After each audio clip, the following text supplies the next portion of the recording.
the King Raphael, Sheikh, Raim, whatever he is, because he don't come into play till the last one. He don't. All of Saudi Arabia don't matter, because Obama's done went over there and made his obeisance to them. He's done bowed to them. They understand what he's doing.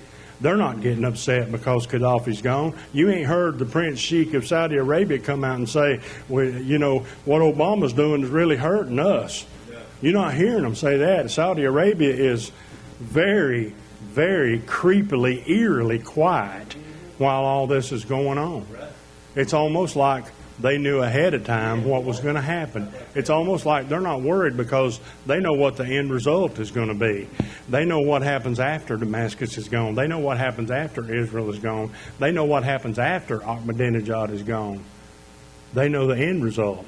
And they know that they're a big world power player in it. Because all this spoil, all this, the Bible talking about all this spoil being cattle and dogs and silver and gold, that's not what it is. It's oil. That's right. It's oil. How long have you been hearing people scream that all these wars we're fighting are over oil? Well, you know what? They're right. It's all about oil. Because if you control the oil, you control the whole world. You can't control the money anymore and control the whole world, because money changes every day. Today the dollar's worth $1 and tomorrow it's worth a dime. The euro dollar is crumbling and ain't worth anything no more. You can stack them up in the fireplace and burn them like they did in Germany right before Hitler took power. They threw all their money out in the street because it didn't matter anymore. It didn't matter if you had a wheelbarrow full or a warehouse full. It wasn't worth a dime. Money ain't worth a dime. Oil is everything. Oil is where it's at. And oil is what is surrounded over there and what all this is about. China and Russia is not going to march across through there to get gold and cattle and dogs, but they very well will march across there to get and capture oil. And with most of the Israelis gone and Damascus a burning heap of nothing, and nobody in Syria in power, guess what they can do? They can march right in there and they can overtake them oil wells and they can take that country, and then they can all sit back and they can all split it up amongst themselves. Because in their minds, they're going to live forever. Amen. And they're going to rule the world because they control the oil. It's happening. It's in the Bible. It's all been written down beforehand. My Bible says that Isaiah 17 was written in 741.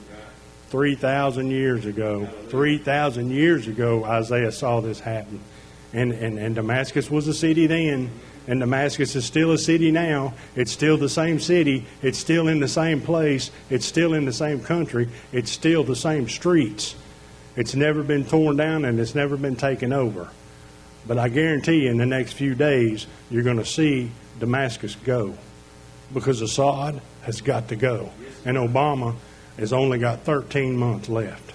He's only got 13 months left because the U.S. military, it is a bad time to be a member of the United States military right now, because the United States military has become nothing but Obama's personal little army. They've become nothing but his personal little army. They are the tip of the sword that Obama is using to carve up the face of the earth. And nobody sees it. Nobody understands. The vast majority of people don't. So if you see it, if you understand that, don't keep your mouth shut. Don't keep quiet.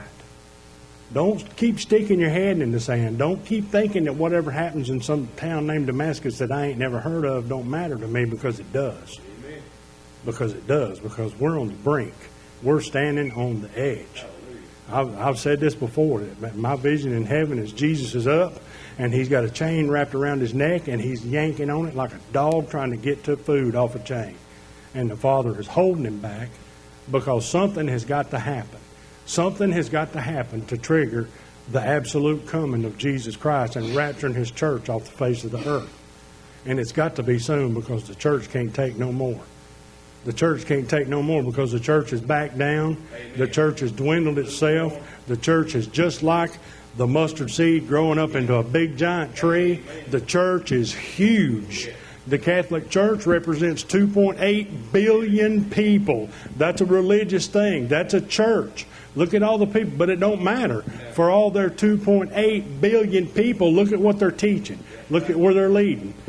3 days ago, the Pope called for a one-world government, and he called for a one-world monetary system.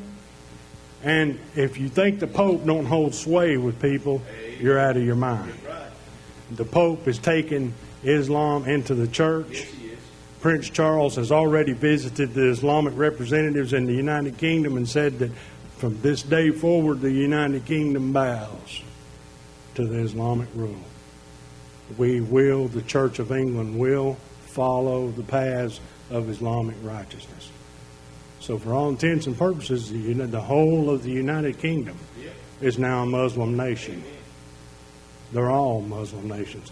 Take a map and lay out what is now being controlled and what is now being considered complete and total Muslim nations.